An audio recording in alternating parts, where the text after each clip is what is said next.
Alléluia. Alléluia. Ce n'est pas le temps qui nous commande, c'est nous qui commandons le temps. Amen. Non, la montre là, ce n'est pas elle qui doit nous faire peur, c'est nous qui devons faire peur à la montre. Amen. Alors, donc, nous allons prier quand même pour ce message. Seigneur Dieu Tout-Puissant. Père, nous nous réjouissons encore d'être dans ta présence. Merci parce que, Seigneur, tu es avec nous depuis ce matin, Seigneur. Et que, Seigneur, tu as écouté tout ce que nous avons à te dire, Seigneur. Maintenant, Seigneur, nous te prions aussi, Père, que tu disposes nos cœurs, Seigneur, à écouter ce que toi tu as à nous dire, Seigneur Dieu Tout-Puissant. Que cette parole, Seigneur, nous puissions la garder dans notre cœur, Seigneur, et que nous puissions marcher avec cette parole, Seigneur, qu'elle puisse nous faire marcher, Seigneur, dans cette vie de résurrection, Seigneur, que tu veux que nous ayons sur cette terre, Seigneur. Que nous marchions pleinement, Seigneur, dans l'obéissance, Seigneur Dieu Tout-Puissant, comme des enfants qui t'appartiennent réellement, Seigneur Dieu. Que ta marque, Seigneur, puisse être visible dans notre vie, Seigneur, au nom de Jésus-Christ. Amen. Amen. Je vais donner juste une petite exhortation pour ce qu'on a, pour la confession du frère. C'est important. Alors, dans la parole de Dieu, on lit dans Jacques 4, 7, qu'il faut résister au diable et il s'enfuira loin de nous. Résister au diable et il s'enfuira loin de nous. Et le Seigneur nous donne dans Éphésiens 6, du verset 10 au verset 18, la manière dont il faut résister au diable. J'avais déjà donné un message dessus, sur les armes spirituelles qui nous permettent de lutter contre le diable. Et ces armes spirituelles, loin de ce qu'on peut penser, c'est la sainteté uniquement. Dans la sainteté, quand quelqu'un vit dans la sanctification, le diable ne peut pas s'approcher de cette personne-là. C'est pour ça que, effectivement, comme le frère l'a fait, dès qu'on constate que l'ennemi commence à prendre du terrain dans notre vie, ce qu'il faut faire, c'est de revenir dans la repentance. Parce que quand on se répand, en fait, on se sépare de ce qui appartient à l'ennemi dans notre vie. Tant que dans notre vie, nous avons des choses qui appartiennent à l'ennemi a le droit légal de venir récupérer ces choses dans notre vie, et c'est pour ça qu'il peut nous secouer. Mais quand nous lui remettons tout ce qui lui appartient, il n'a rien à faire. Il n'a, comme le frère l'a dit, il n'a ni lot ni part dans nos affaires. Amen. Il n'a rien à faire. Et là, on peut lui dire, au nom de Jésus, tu pars, et il partira. Il ne pourra pas résister. Mais si nous avons dans notre vie des choses qui lui appartiennent, tu dis au nom de Jésus, il réagit comme les démons qui ont réagi. Il y a un chrétien qui disait, je vous chasse au nom de Jésus que Paul prêche. Non. Ça c'est comme ça que ça va se passer. Mais si vraiment nous sommes bien affermis dans la foi, nous n'avons rien qui appartenant au diable, nous lui disons tu pars et puis il partira très loin de nous. Alors le psaume 35 également qu'on a lu tout à l'heure, c'est très bien parce que le frère l'a précisé et je tiens à le rappeler. Ce qu'il faut bien comprendre, c'est que lorsque on combat l'ennemi, ce ne sont pas les personnes qu'on combat, mais c'est l'esprit qui habite les personnes. C'est très très important de bien comprendre ça. C'est pas contre les personnes, parce que la parole de Dieu nous dit qu'il faut bénir nos ennemis. Donc les personnes en question, on les bénit, mais l'esprit qui est derrière, c'est lui qu'on combat. Donc ça, c'est très très important aussi à le mentionner. Alors Joël, qu'est-ce qu'on a vu la dernière fois? Samedi dernier.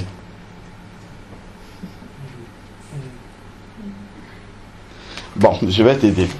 Comment manifester les œuvres de puissance de Jésus? Est-ce que tu te rappelles? On a beaucoup parlé de la guérison. C'était de cela. Bon, alors,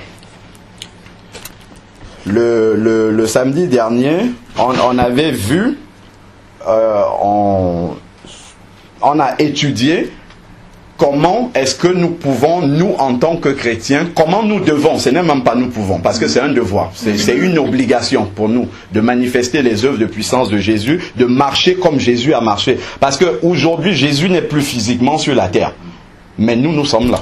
C'est pour ça qu'il nous a laissés, pour faire ce que lui, il aurait dû faire ici, là, sur la terre. Mais puisqu'il nous a laissés, il n'a pas besoin d'être là physiquement. Alors, on a commencé par voir ensemble les deux commandements les plus grands de la parole de Dieu, qui sont lesquels? Tu aimeras le Seigneur ton Dieu de tout ton cœur, de toute ton âme, de toute ta pensée et de toute ta force. Et le deuxième qui lui est semblable, tu aimeras ton prochain comme toi-même. Voilà, c'est sur ces deux commandements là qui sont les plus importants qu'on base toute l'étude. on a expliqué que Jésus lui-même dans sa parole, dans le verset, hein, c'est Marc 12 de 30 à 31 qui donne les plus grands commandements. Vous allez pouvoir méditer ça à la maison. Et on a expliqué par la parole de Dieu, parce que Jésus lui-même nous a expliqué qu'est-ce que ça veut dire aimer le Seigneur de tout son cœur, de toute son âme, de toute sa pensée. Ça, on l'a vu dans Jean 14 au verset 15. Si vous m'aimez, vous gardez mes commandements. Donc aimer le Seigneur, c'est garder ses commandements. C'est non seulement recevoir sa parole dans son cœur, mais la mettre en pratique. Celui qui ne met pas en pratique la parole de Dieu n'a pas vraiment d'amour pour le Seigneur. On a lu également dans Jean 14, 21 et versets 23 et 24, toujours dans Jean 14, qui nous explique par la parole de Dieu. C'est toujours bien de revenir dans la parole de Dieu pour voir comment Jésus lui-même explique ce qu'il dit. S'il dit aime le Seigneur ton Dieu de tout ton cœur, de toute ton âme, de toute ta pensée, nous on peut dans notre raisonnement humain penser que ça veut dire quelque chose, mais c'est toujours dans la Bible qu'il faut chercher la définition de ces choses. Donc aimer le Seigneur, c'est garder ses commandements et mettre en pratique sa parole. Ensuite, 2, aimer son prochain comme soi-même. On a lu dans Matthieu 7 au verset 12. Qu'est-ce que Jésus entend par aimer son prochain comme soi-même? Aimer son prochain comme soi-même, ça veut dire simplement faites aux autres ce que vous voulez qu'on vous fasse pour nous. Donc, et nous sommes partis de là pour dire que Jésus il avait de la compassion quand il voyait la souffrance autour de lui. Quand il voyait les malades autour de lui, Jésus avait de la compassion pour ces personnes. Il se mettait dans la chair de ces personnes-là. Et c'est pour ça qu'il guérissait les malades. Donc si nous voulons manifester les œuvres de puissance de Jésus, c'est d'abord l'amour pour notre prochain. C'est d'abord cela qui doit nous animer. Vouloir sortir l'autre du calvaire dans lequel il se trouve. Si on n'est pas motivé par l'amour, on ne peut pas aller prier pour quelqu'un qu'on n'aime pas. C'est pas possible. Souvent nos prières sont bloquées pour cela, parce qu'on prie juste par devoir pour prier. Non, il faut vraiment que quand tu pries pour quelqu'un, que ton cœur vraiment soit à la place de cette personne-là. Que tu te dises qu'il faut vraiment qu'il trouve la délivrance dans la prière que tu es en train de faire. Et c'est à ce moment-là que ta prière va vraiment avoir du poids et elle sera vraiment accompagnée de la foi. Ensuite, on a vu dans Jean 14 au verset 12. C'est sur cela même que nous avons commencé à étudier la parole.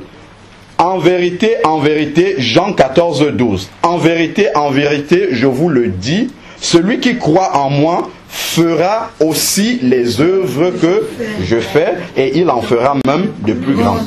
Et puis j'avais demandé, est-ce que nous croyons dans cette parole? Oui, nous croyons dans tout ce qui est dans la Bible. Est-ce que nous faisons les œuvres de Jésus? Bon, déjà c'est important de voir c'est quoi les œuvres de Jésus. Puisqu'il dit, celui qui croit en moi fera les mêmes œuvres que je fais. Alors, nous avons vu une partie, un petit résumé des œuvres de Jésus. Matthieu 4, verset 23. Jésus parcourait toute la Galilée, enseignant dans les synagogues, prêchant la bonne nouvelle du royaume et guérissant toute maladie et toute infirmité parmi le peuple. Verset 24, sa renommée, Matthieu 4, 23, 24. Sa renommée se répandait dans toute la Syrie et on lui amenait tous ceux qui souffraient de maladies et de douleurs et de divers genres. Les démoniaques, les lunatiques, et il les guérissait tous. Nous voyons que Jésus guérissait toutes les maladies, toute infirmité. Il n'y avait aucune maladie qui est impossible, qui résistait à la puissance de Jésus. Et le verset 12 de Jean 4 nous dit que si nous croyons, nous ferons les mêmes œuvres que Jésus. Seulement nous nous rendons compte que nous ne faisons pas les mêmes œuvres que Jésus. Donc, ce n'est pas la parole de Dieu qui est fausse. Ce n'est pas la parole de Dieu qui ne marche pas. Si nous ne faisons pas les œuvres de Jésus, c'est qu'il nous manque quelque chose.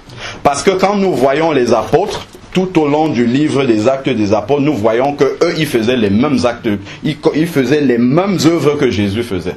Donc ça veut dire qu'il y a quelque part où nous n'appliquons pas la parole de Dieu comme elle nous demande de l'appliquer. Alors, et là, nous avons commencé, nous avons dit qu'il fallait revenir dans la parole pour voir vraiment comment est-ce que Jésus pratiquait ces œuvres-là. Comment est-ce qu'il agissait? Comment est-ce qu'il accomplissait ces œuvres-là? Et c'est ça qui nous permettra, si nous respectons le même cheminement que Jésus, ça nous permettra effectivement de manifester les œuvres de puissance que Jésus manifestait.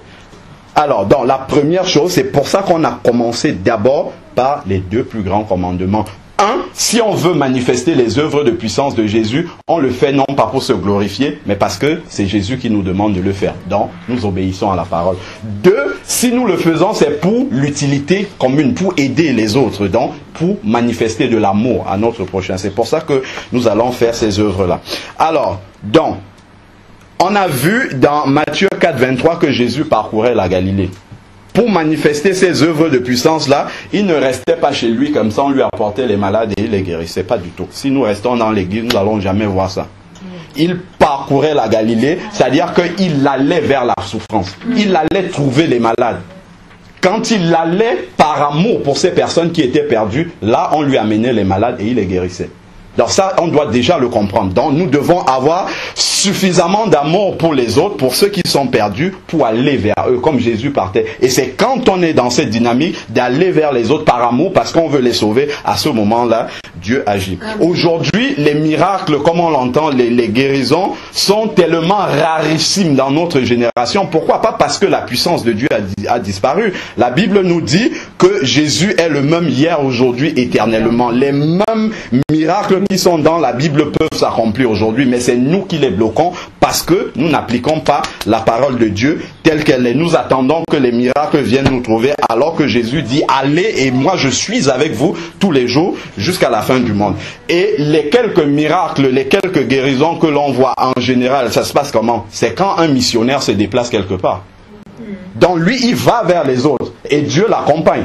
Moi, les plus grands miracles que j'ai déjà vus, comme je le disais la dernière fois, dans la petite expérience que j'ai du ministère, c'est en allant au Cameroun, en allant en Allemagne. C'est là-bas, ailleurs. Les mêmes messages que je donne ici, ça produit plus de fruits ailleurs. Pourquoi? Parce que je suis dans le plan du Seigneur d'aller vers les autres. Donc, pour que nous voyions cela manifester, il faut aller vers les autres. Dans la parole de Dieu, on voyait les pharisiens, les juifs qui étaient tous les jours au temple. Mais jamais dans la parole de Dieu, vous ne voyez que les pharisiens ont accompli une guérison, un miracle. Jamais on ne voit ça. Pourquoi? Ils étaient tous les jours au temple.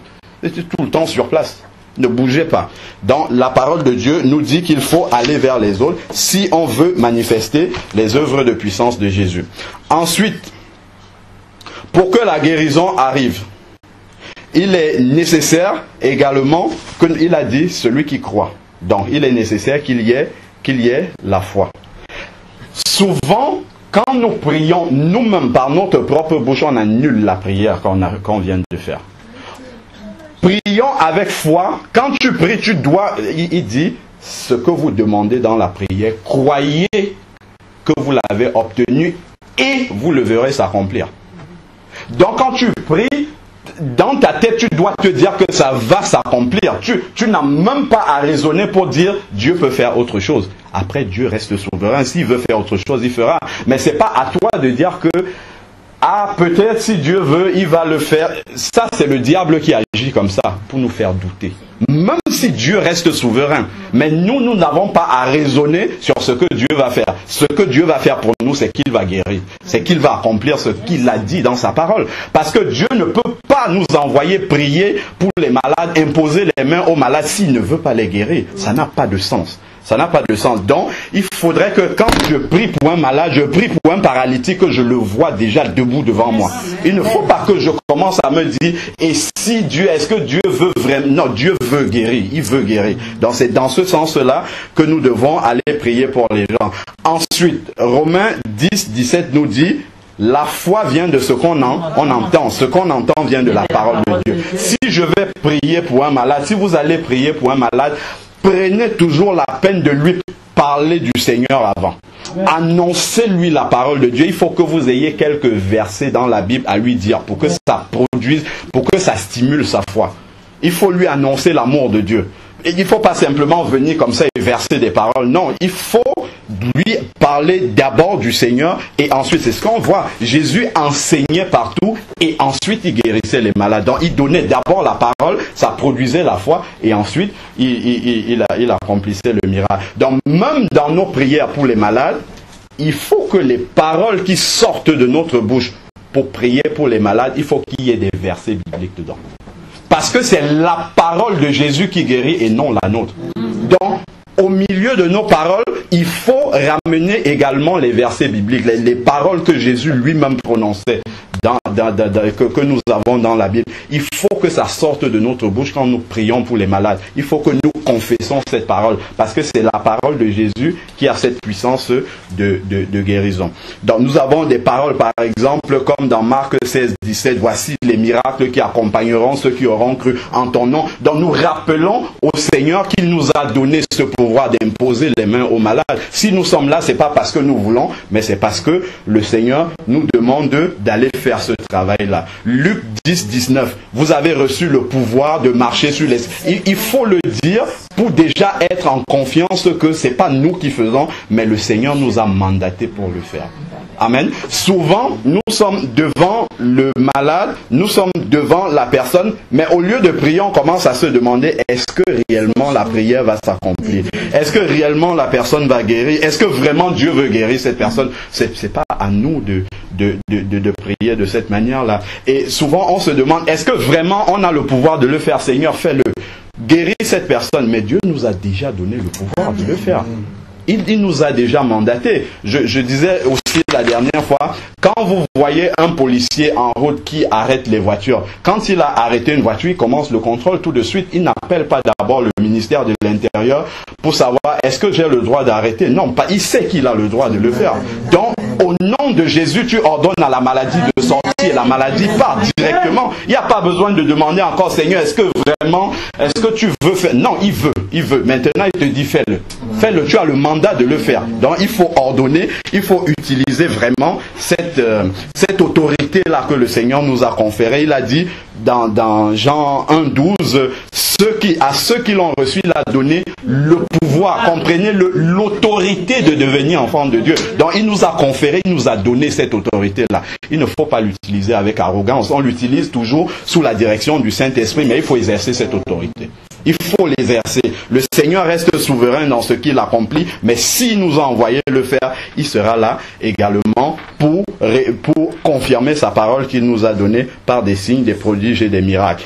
Donc, au lieu de dire, est-ce que le Seigneur peut? C'est le Seigneur va faire ce qu'il a demandé de faire parce que c'est dans sa parole.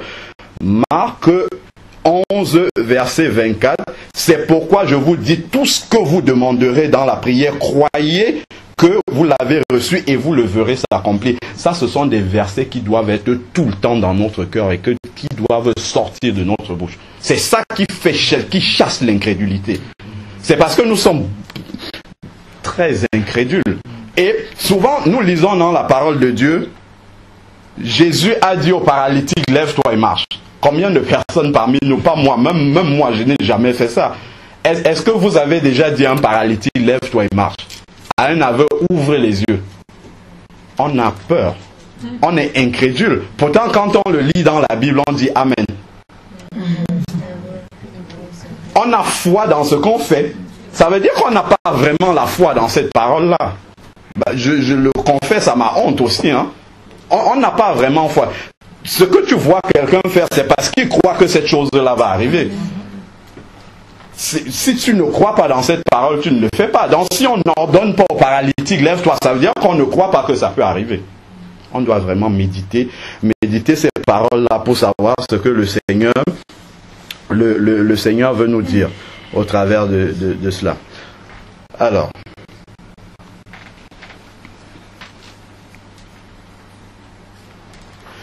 donc, je vois par exemple ici, dans Marc 5, 41, c'est Jésus qui est auprès d'une petite fille, je crois que c'est la fille de Jairus, je n'ai pas le contexte parce que je l'ai noté rapidement. Il saisit la main, il la saisit par la main et lui dit Talita Kumi. Ce qui signifie, jeune fille, lève-toi, je te le dis. Vous voyez que Jésus, déjà, on parlait de la manière de prier. Jésus, quand il est devant un malade, il ne commence pas à prier. Et nous, c'est ce qu'on fait. Jésus ne prie pas devant les malades. Vous avez déjà vu Jésus venir commencer à imposer les mains et dire beaucoup de choses? Non. il prie avant. Il passe beaucoup de temps dans la prière avec son Père. Il reçoit toute l'onction dont il a besoin. Et il y a tellement de malades. S'il commence à passer 10 minutes pour imposer les mains aux malades, il ne va pas s'en sortir.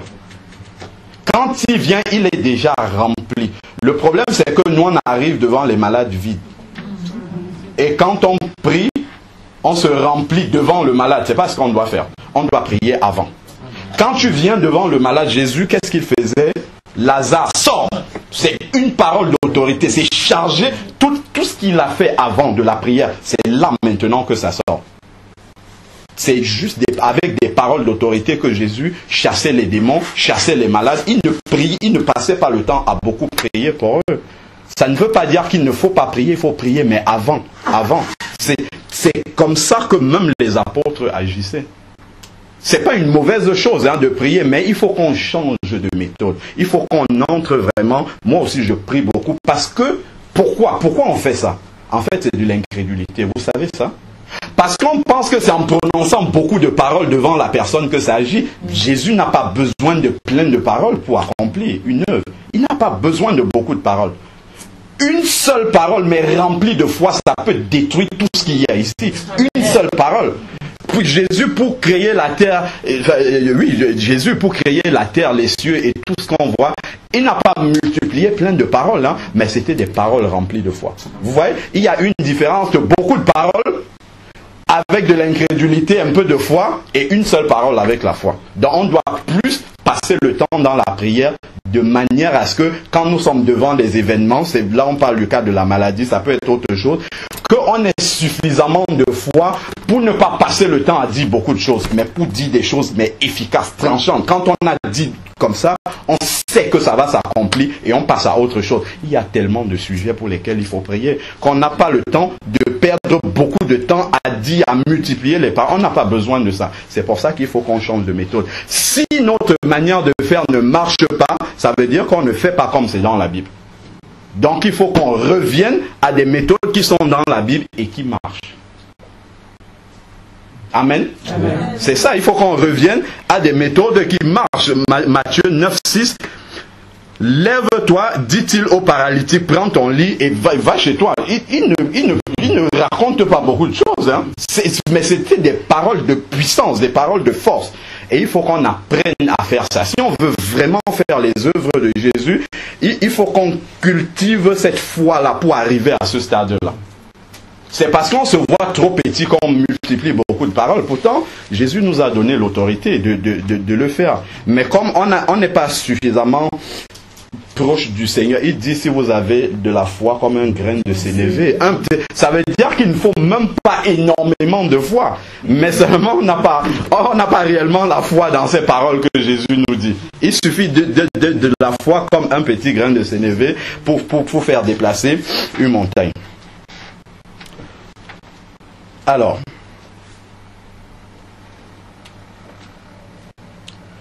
ok. Dernièrement, nous sommes allés rendre visite à la sœur Jonah. Et là, quand on traversait le couloir, on a vu beaucoup de malades qui étaient dans des états très difficiles. Et là, nous avions tous à cœur, comme ça, avec la sœur Marie, la sœur Linda, que ces personnes qui sont là, elles ont besoin de quelque chose. Elles ont besoin de quelque chose que nous on a.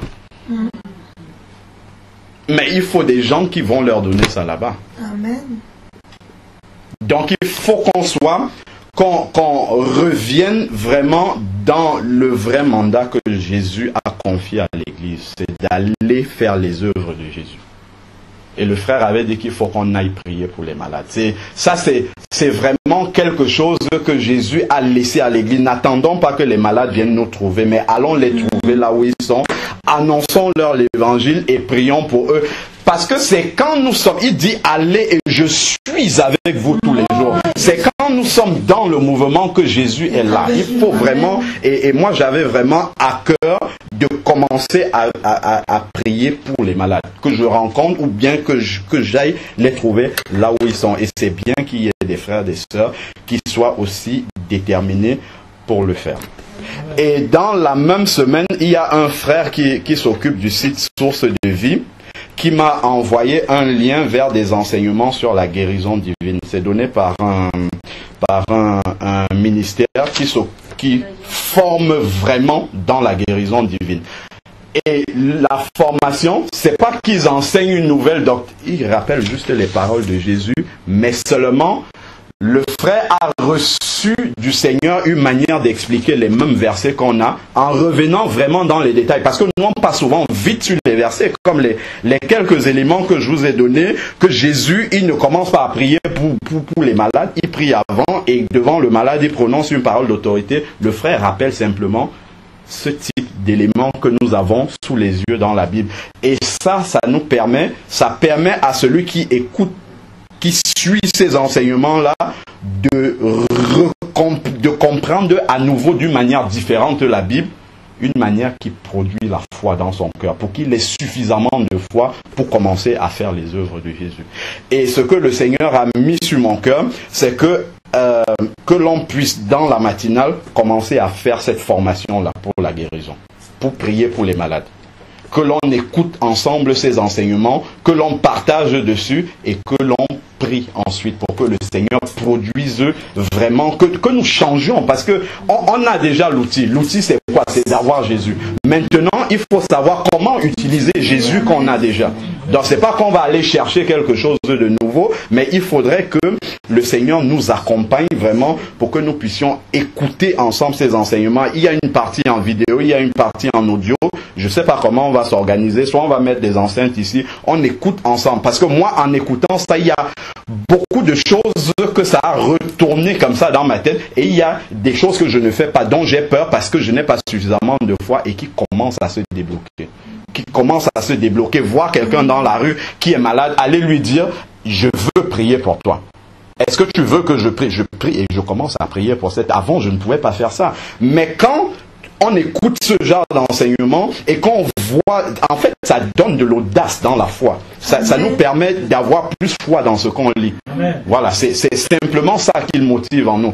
Donc, je ne sais pas si vous souhaitez qu'on aille dans cette direction, qu'on prenne ça va nous prendre environ, dans les 45 minutes à chaque matinale, il y a au moins 25 enseignements.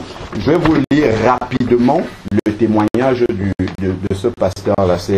Il s'appelle Curry Blake, c'est un Américain. Je vais vous lire, en fait, comment ce que le Seigneur fait au travers de son ministère.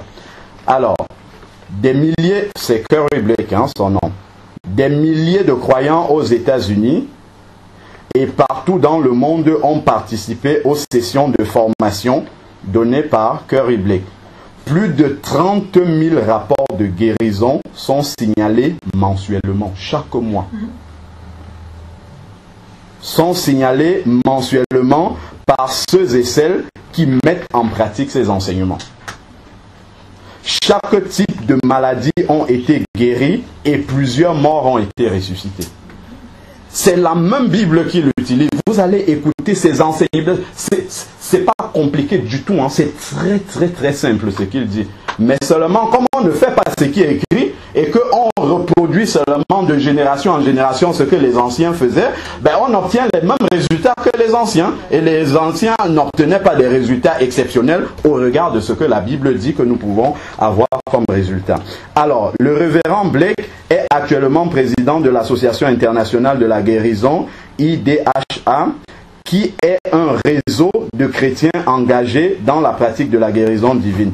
Il dirige également l'Institut de guérison divine DHI, une organisation de recherche et de formation orientée vers le développement pour accroître l'efficacité des techniciens de la guérison divine. Ce qu'il appelle les techniciens de la guérison divine, c'est pas compliqué. Ce sont des chrétiens qui ont la foi, que la prière peut guérir, c'est tout. C'est aussi simple que cela, c'est la traduction en français qui fait que ça soit un peu compliqué. Alors, voilà son témoignage personnel maintenant. Le père de Curry Blake a roulé sur lui accidentellement, alors qu'il était âgé de 17 mois. Sa mère chrétienne a alors prié avec ferveur pour que son fils vive en parfaite santé et le miracle se produisit. Elle le dédia au service de Dieu. Après s'être engagé dans les forces de l'air de l'armée américaine, il finit par répondre à l'appel de Dieu pour le servir. Curry Blake a perdu une fille. Et suite à ce drame, il a cherché des réponses dans la parole afin d'apporter un enseignement sur la guérison. Témoignage d'un miracle de sa vie personnelle. La première personne que nous avons vue ressusciter fut notre propre fille, qui avait à l'époque 7 ans. Elle était tombée de la fenêtre du 2e étage qui était à environ 32 pieds du sol pour s'écraser contre la terrasse en béton. Elle mourut à cause de l'impact. J'étais à ce moment à l'intérieur, assis à la table et n'était pas préparé d'aucune manière à ressusciter des morts. Quand je l'ai vue étendue frapper le sol, je ne savais pas ce qui arrivait. Alors je me suis levé, me suis dirigé vers la terrasse et l'ai vue gisant là, où elle avait tenté de parer le choc. Lorsque je l'ai prise dans mes bras, son nez était écrasé, ses dents enfoncées dans ses gencives, une partie de sa peau, de la peau de sa tête arrachée. J'avais déjà perdu ma première fille et en un instant, je revis ses funérailles au complet.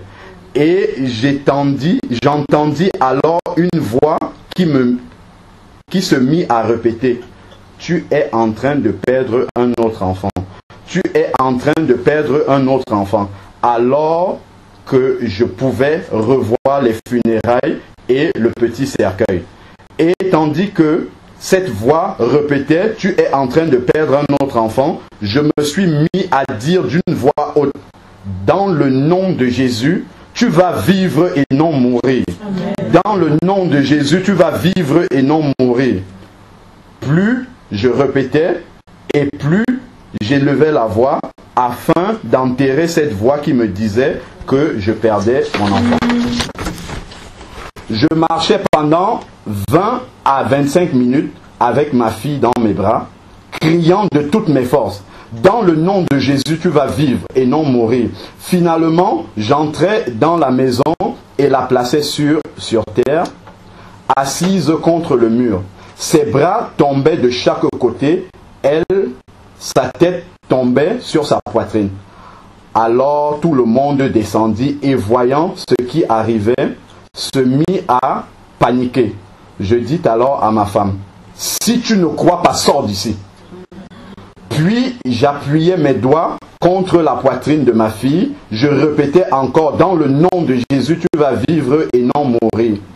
C'est la seule chose que je disais encore et encore. Soudainement, après un autre 20 minutes environ, ce fut comme si ma fille reçut un coup de poing. Elle fut secouée exactement comme lorsqu'on essaie de réanimer une personne avec un défibrillateur, et elle éclaboussa du sang. Elle ouvrit ensuite les yeux et nous pûmes la voir reprendre ses esprits, comme quelqu'un qui revient de loin. Et la première chose qu'elle a dit: papa, j'ai faim. Ce qui est toujours un bon signe. Nous l'avons prise et nous l'avons placée dans l'auto et apportée à l'hôpital. La jeune fille est aujourd'hui missionnaire. Si c'est arrivé à un frère, je pense que Dieu ne fait pas de différence.